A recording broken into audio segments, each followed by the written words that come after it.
Thank you, Commissioner. Thank you for covering this important new technology tool. At the end of the day, the work we do, the men and women of the Providence Police Department perform, is about community safety. And when I first heard about flock technology, I was driven to it immediately, and I was intrigued by it. And the more I looked into it, the more I saw what a real, vetted, professional tool that it can be, and it had started to be used in cities across the country. I spoke to colleagues of mine locally, more importantly, regionally, nationally, like cities, bigger cities, smaller cities.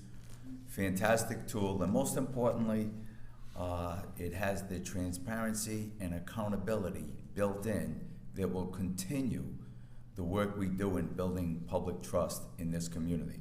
So I want to thank the mayor, the city council president, the commissioner, the community leaders for allowing us to move forward, because at the end of the day, I am very confident the proof will be in the pudding as far as the way we will use this, the manner in which we will be transparent and report out. Our policy is tight, and I think, as the council president has intimated, we're always fluid if we need to tweak policy as we go along the way. But the tool itself, look, it's a great detective tool, detection tool. It allows officers to free up their time instead of knocking on doors for hours at a time trying to find out if neighbors had seen any cars in the area. We have this tool where the cameras are deployed immediately available to us. We know there's only a small percentage of individuals, of offenders, that commit a large percentage of criminal activity. This tool will help. So we'll spend less time chasing leads. We have technology up there that's up 24/7. Fantastic tool. It captures the license plate, body type, make, color, license plate state, any decals or bumper stickers.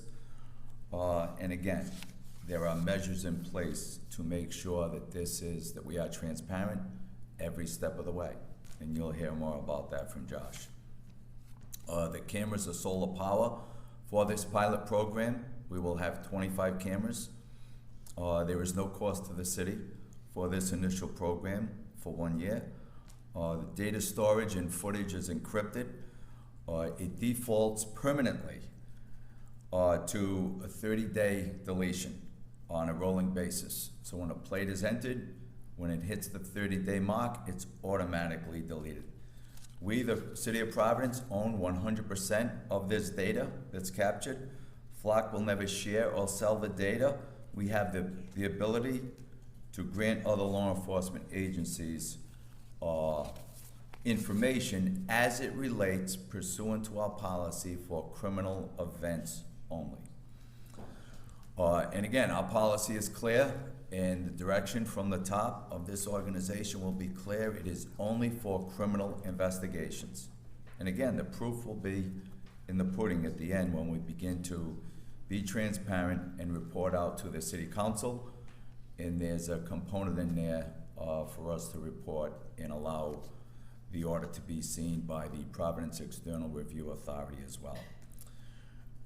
Officers, and there'll be a small number of officers in the beginning only, who must enter a reason code to verify legitimacy of a search, and that creates an audit trail. Again, there will be a select small group of users. The Flock Safety Transparency Portal is a free feature that will allow to share the policy, the usage, and the public safety outcomes. This will be done on a timely basis, and I believe Josh will speak further about that. All of this is in line with our commitment to build community trust and, most importantly, to create greater safety in this community. The policy will be administered out of the Investigative Bureau.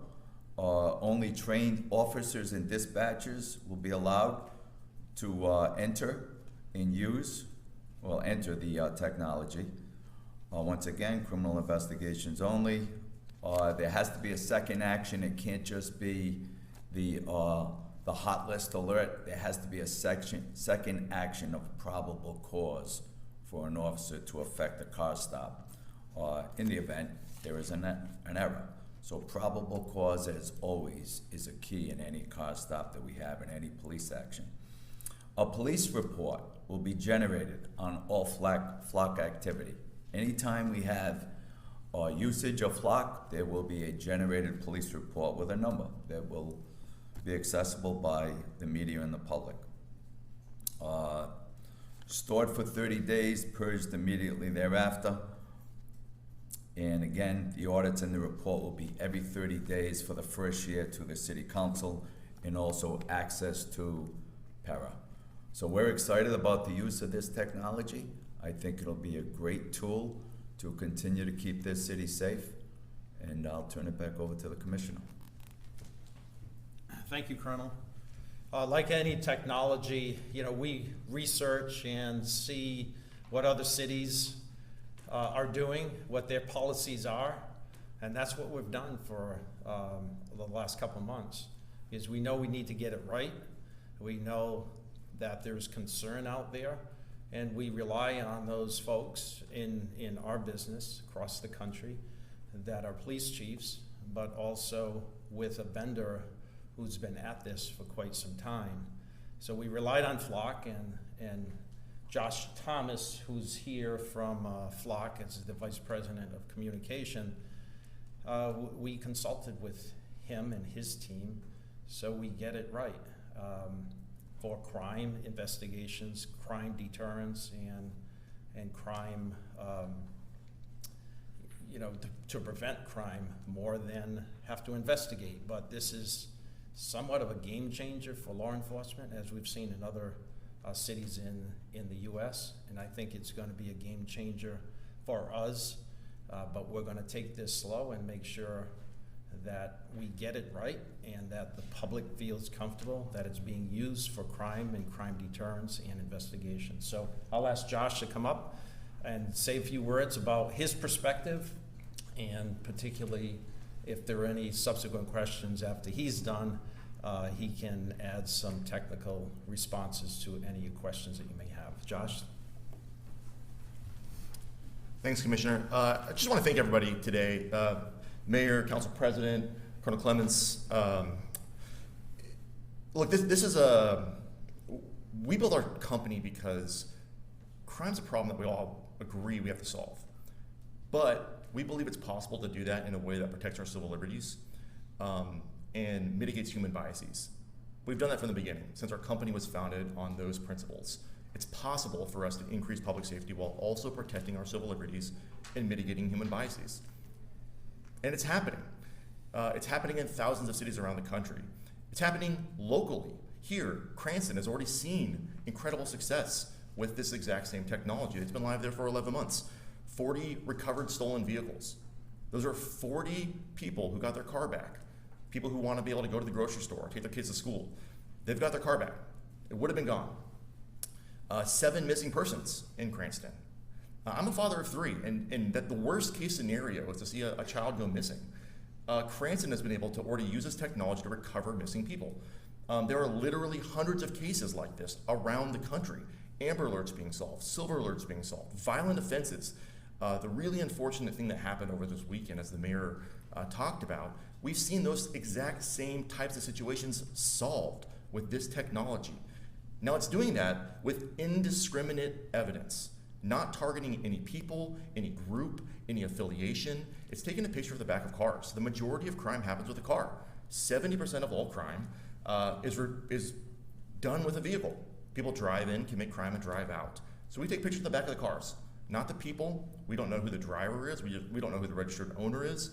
It's indiscriminate evidence, and all done within a framework that is committed to accountability and transparency. In fact, we built these tools to be transparent. We want the public to know. We want to engage in conversation with the public. In fact, Major Lonnie's already been out in the community talking to community groups about this technology, hearing concerns. You've already heard that from Colonel Clements. They put together a model policy that we provided an example from groups out in the Bay Area of California. This has been reviewed by activist organizations who have given input into how we can make these policies better and more robust. They took that to the community and got feedback, and they tweaked it based on what's necessary here in Providence. So that's what I wanted to say today is happy to answer any question that you have, but our commitment here with the city of Providence is to increase public safety within a framework that is committed to transparency, accountability, and making sure that everyone feels really comfortable with these tools. Again, answer any question you want. Thanks, appreciate it.